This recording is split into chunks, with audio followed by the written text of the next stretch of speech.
Hey everyone, Angela Allen from the Handmade Homestead and Garden. Did you know that one tomato seed cost about 19 cents? 19 cents to start a plant that when full grown can produce 20 to 30 or more pounds of tomatoes. Do you realize that's $90 worth of tomatoes in one season from one 19-cent plant? So it's the beginning of April and I have tomato plants, celery plants, eggplants, tons of peppers, all started, and they'll go out after my last frost date, which is about May 15th or 20th. Depends, each year it's a little bit different, but it is definitely time of year to get my garden ready. One of the things I'm going to be doing this year is smalling my garden up to less rows, but wider rows. And I'm going to show you some of that in this video so you can see. And we're going to talk a little bit about how to get the most from your garden, from your space that you have available for the least amount of time and money and energy involved. I think people often bite off more than they can chew. They end up with way too much garden, then way too much weeds, and oftentimes people will just give up. They'll just let the whole place be taken over by weeds and get a very small harvest and just definitely feel defeated at the end of the season. There are ways to prevent that, and we're going to talk about some of those ways in this video. So let's go. Now I'm going to switch to dubbing in my voice here, just because it's so windy in the garden today, you really won't be able to hear me otherwise. Always my trusty garden dragon waiting for me at the gate. Now, like I said, it's early April here, so it's still very cold, and my clothes definitely show that I am freezing, but I am working either way. Now, my family has smalled up over the years with one of our adult children moving to another state. We do have one adult child still nearby, but I don't need as much from my garden, so this year I've decided, instead of packing my freezers and canning until my fingers are exhausted, I am going to grow more of the things we love and only the things we love. I'm going to preserve some, but mostly I'm going to grow for fresh eating. This serves a couple of purposes. Since my husband and I are both retired, we want to have more of our free time to do the other things that we love. And if I grow less, I have less time in the garden, it takes up less of our energy and less of our money. Even though our garden at this point is kind of on autopilot, it really doesn't cost us much. We do save a lot of our own seeds because we grow 99% heirloom vegetables and fruits. And our garden systems are already in place. We add new mulch, we add new compost, we are always composting. We make about 6 yards a year of compost just for our gardens around our home. But other than a little bit of weeding, planting, and harvesting and prepping food, we don't have a lot of work because, as I said, the structures are all already there. That's not to say I'm not constantly changing or upgrading the structures I have. So this year, I've decided to reduce the number of beds that I have by just a few by widening the ones I already have. So I'm really not losing any gardening space. I'm just cutting down the number of spaces to actually garden in. What you see me doing here is mulching all of my late winter planted garlic, just to give it a running start, keep it moist and cool when the weather gets warmer and through these intermittent cold and warm periods that happen throughout April. These will all come out in July and we will plant something else in that space. So that leads me to one of my points here. One of the best ways to make your garden more manageable, less time consuming, and less costly for you is to remember that when it comes to gardening, size matters. You don't need a large square foot garden in order to plant enough food for a small family. And you can get a lot out of a small garden space if you just follow just a few little tips. Start your own seedlings. You're going to find you'll have much more choice in the varieties that you choose. You can choose to plant disease-resistant varieties if you want. Most of those are not heirlooms, but that's okay. There's so many seeds in a packet. In a small home garden, that packet is going to last you a couple of years if you use your seeds wisely and you don't overplant them and overcrowd them. But that said, when your plants are grown and you're ready to plant them outside, grow them closer together. The directions on the seed packet are going to give you a certain amount of spacing, and that's usually decided upon by the seed manufacturer for monoculture gardens where nothing but that one plant is grown over and over again for production for sale somewhere in a farmer's market or at the grocery store. But you don't have to follow those directions.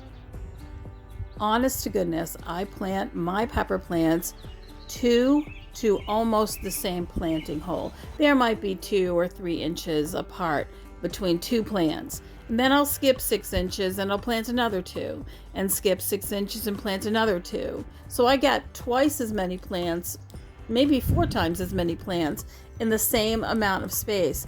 And every year my pepper plants are 5 feet tall and give me hundreds of peppers. Don't be afraid to take a risk and try something new. And if you're really nervous about it, only do that with half your plants and follow the directions that you're most comfortable with for the rest and see what happens. Each year gives you new opportunities to try something new. So plant your plants closer and start your plants yourself whenever you can. Try not to plant too early. Most of the time that doesn't really result in a good harvest. Plants get stunted, they kind of pout if it's too cold, maybe the seeds won't come up, or the plant just won't perform. But if you're having an unusually warm season, it's definitely worth trying putting a few in a week or 2 early. Maybe you need to protect them a little. Maybe you're just going to wing it and see how it goes, but it doesn't hurt to give it a try. This past fall, I put in about a half dozen purple sprouting broccoli plants. If you don't know purple sprouting broccoli, you plant it in the fall, let it grow through the winter, leave it in your garden, and come March or April, it's supposed to have continued to grow and produced tons of beautiful florets for your table. Well, mine died. None of them did well. At first were sabotaged by the local bunny who ate them down to nothing. They started to grow back. I covered them over the winter. They froze. It was a very cold winter some days, but that's okay. I have plenty of broccoli started for this year's harvest. My other tip would be to directly sow your seeds frequently and do more seed starts in your house if you have the room regularly. Instead of planting all of your lettuce out in one fell swoop come April 15th, plant a dozen or half a dozen plants, and then every 2 weeks plant another 6 or so, and you'll have lettuce without having big bolting problems through most of your season. So plant frequently, and as soon as something's harvested, don't ever let the ground be bare. Stick a new plant in there whenever you can. Remember, Mother Nature does not like to be unclothed. If you don't keep your soil covered, she will cover it in weeds. So speaking of weeding, let's talk about how to cut that chore down, because we all know that takes a lot of time, especially in the summer. If you start early with some measures, you can prevent that from being a big old time suck all summer long. In our garden, this was originally a very lush, thick lawn. No kidding.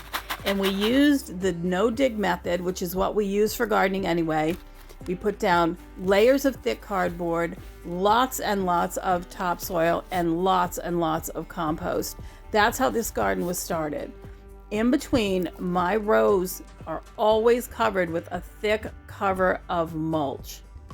We use tree bark mulch. We get it from a local landscaper who has to pay to throw away the chips when he's done a job, and he is more than happy to bring us big truckloads a couple of times a season. So that takes care of all the weeds in the path. I have no weed issues in my path at all. And because my beds were started with compost over the top of cardboard originally, and then we recompost and we just scuffle hoe weed along if we need to.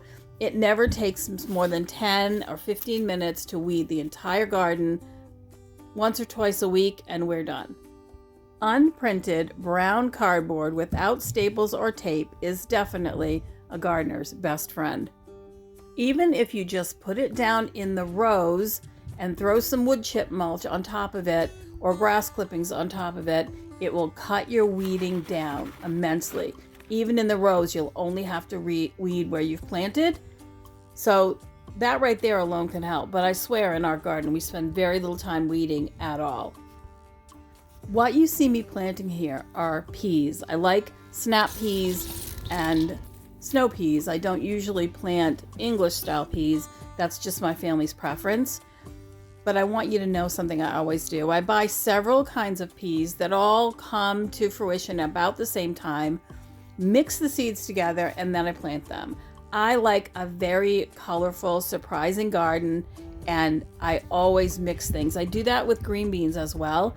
So when I pick green beans, I have a huge bowl of beautiful green beans of all colors, and it just makes my garden more delightful. And I'm watering here. This is actually water from my Jadam tank because frankly my water system isn't put up yet. I use rain barrels in a couple places around my house, and I use that water for early watering, but I just haven't done it yet because it's been so cold and I don't want to damage the water buckets. So we're going to wait a little bit longer. In the meantime, I'm just doing it by hand. All right, so those are my 5 and then some ways to do more gardening in less time with less money and less energy. Thank you so much for spending time with me today. I know how busy you guys are this time of year.